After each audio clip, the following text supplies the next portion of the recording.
Welcome to More Patients, More Impact, More Income, the podcast for real holistic medical practitioners who want to grow their high-impact, high-income practice without selling out.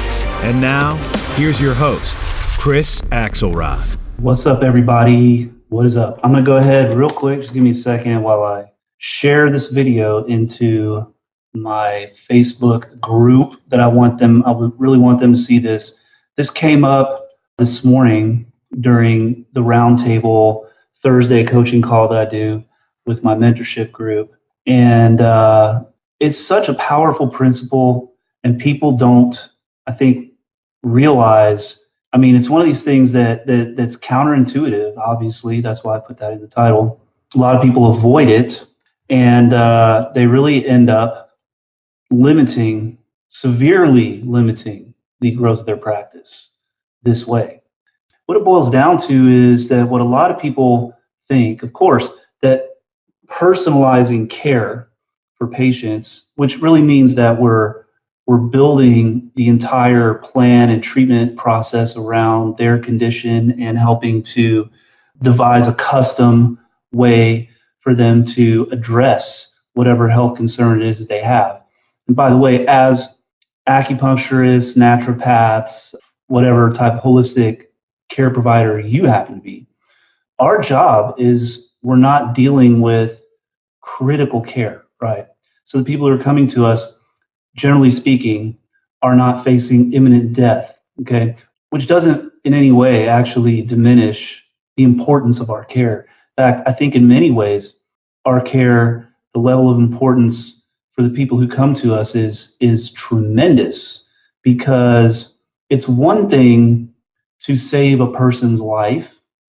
It's another to teach and help someone learn how to live, how to truly live. A lot of people have to go through a near-death experience or a very severe illness to finally realize, oh my gosh, I better live. I better take these days and this time and not take it for granted and enjoy my time here on this earth and really learn how to be awake and live with vitality and purpose and joy. But a lot of people who are coming to us, that's exactly what they're looking for, whether they've had a close call or not. What they're really looking for is a way to live in a more complete, whole, joyful, and purposeful way. The way we help them do that, they come to us under the guise of that they need help overcoming a medical condition. And of course, that medical condition or that disease, that state of dis-ease, is something that is causing them pain, whether it's physical pain, emotional pain, whether it's a constant or intermittent, whatever the situation is, it is starting to affect their ability to live their life, right? It may not be life or death, but it is hindering their ability to live the way they want. And a lot of times, well, all the time, actually, people who we see are unwittingly and through what they don't realize are, well, I guess we can call poor choices, whether it's diet, lifestyle, relationships, emotional states that they tend to hang out in, whatever it is, they are unwittingly generating the disease. They are unwittingly causing the discomfort and the pain in their body. And if we really are doing our job, what we're really doing is giving them the tools, the resources, and the guidance so that they can emerge from that state. And they can emerge from that state stronger, more focused, more joyful, and more hopeful. At the end of the day, that's the way I see my role anyway, because what I want to do is I don't want to give people fish, there's that old parable in the Western Bible about, you can give a man a fish and he'll eat for that day, but you teach the person how to fish and they will eat for a lifetime. I like to teach my patients how to fish. What can you do on your own, simple, easy stuff that's going to help you not only become more healthy and strengthen yourself, but to stay that way, like for as long as you want, you know? So one of the most counterintuitive things that people think is that, okay, for me to be personalized and to really personalize the process with my patients, I've just got to like let it be this open-ended, creative kind of thing, right? Each patient kind of gets their own unique version of the care. And nothing could be further from the truth. Actually, letting things just kind of be whatever and not having this thing that I'm going to tell you about really limits your impact, number one. Number two, it kind of exhausts and drains you as a practitioner. It also really exhausts and drains the patient as well. And people will struggle with this for years and years and years and really kind of sit at a certain level of growth in their practice because they are unwilling to do this thing that I'm about to tell you, okay? And they resist doing it because they feel like it takes the genuine and sort of creative aspect of the practice away, right? And it makes things too cookie cutter. Well, what I'm going to tell you is this. When you do this thing, it actually does the exact opposite. From the outside and from someone who's opinionated and sort of has this outlook or looking at it from the outside, they're going to say, oh, this is like cookie cutter, blah, blah, blah, right?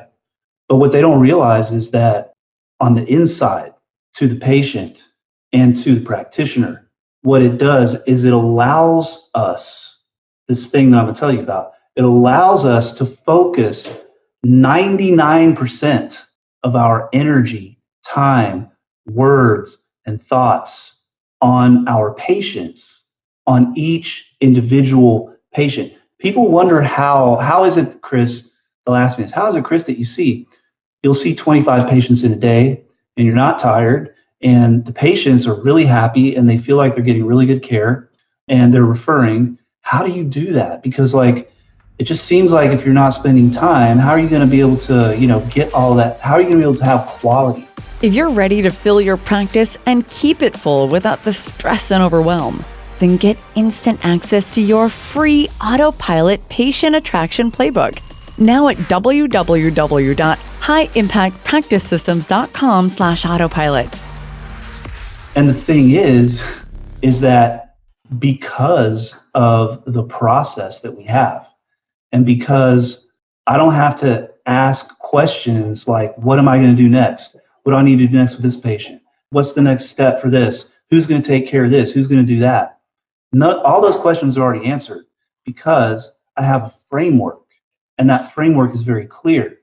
So what happens is 10 minutes with my patient is 10 minutes that I'm 100% focused on my patient. I don't have to think about anything else. I'm not thinking about who's next, what's going to happen here, how many patients I have coming, what's happening next week, because we have this system and it's like a framework that allows us to be very easily, step by step. Look, the analogy I used this morning in my group with my students was it's like riding a bicycle, okay?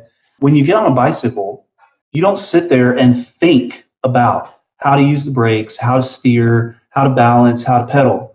All those things are automatic. It's like muscle memory. It's like neural network, neural circuitry that is just automatic. You can put it on autopilot. So what do you get to do?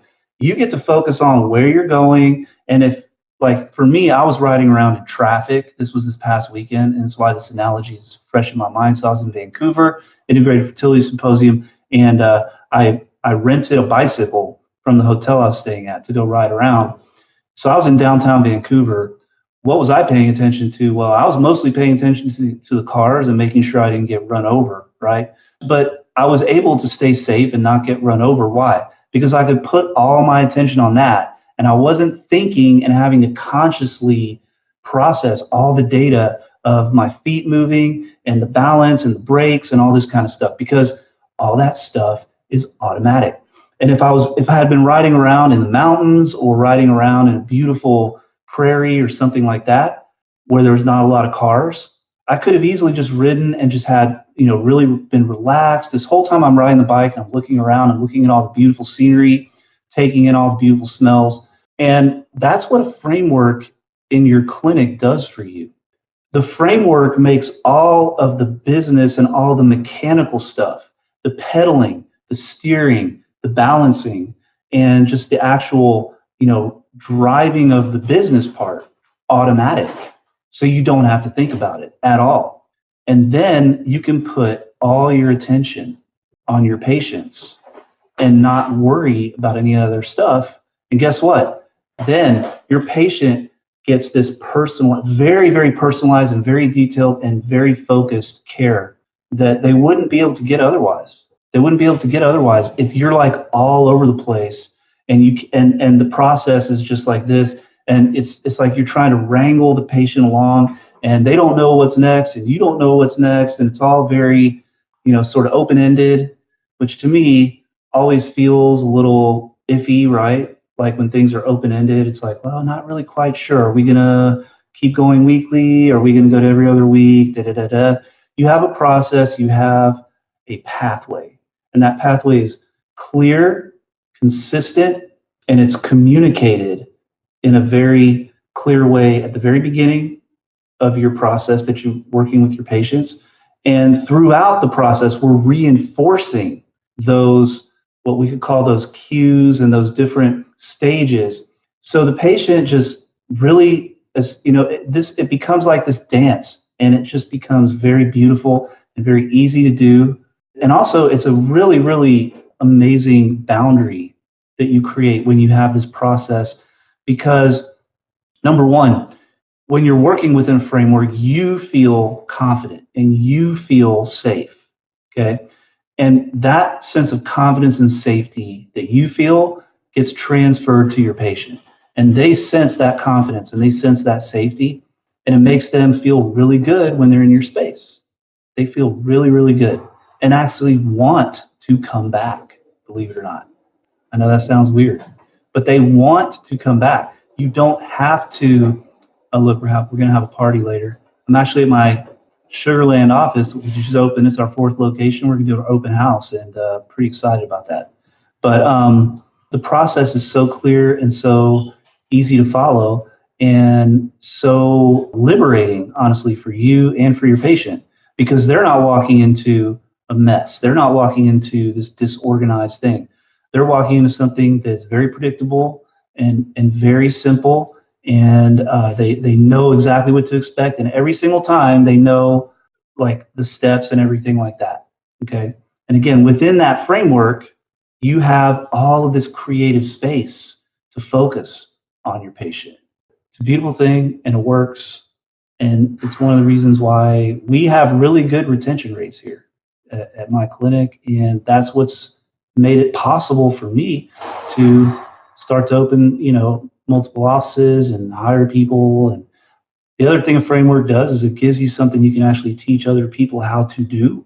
So, when you bring associates in, if you don't have a framework, then what ends up happening is you have 2 different practices, because you practice this way, your associate really just makes up their own framework. And then when if you cover your associate or they cover you, or patients have to schedule on different days for different reasons, they have this completely incongruent different experience. And then again, that just doesn't help. It really doesn't. So anyway, well, you guys enjoy the rest of your day. I'm going to do the same. Peace. Enjoy the rest of your day. I'm out.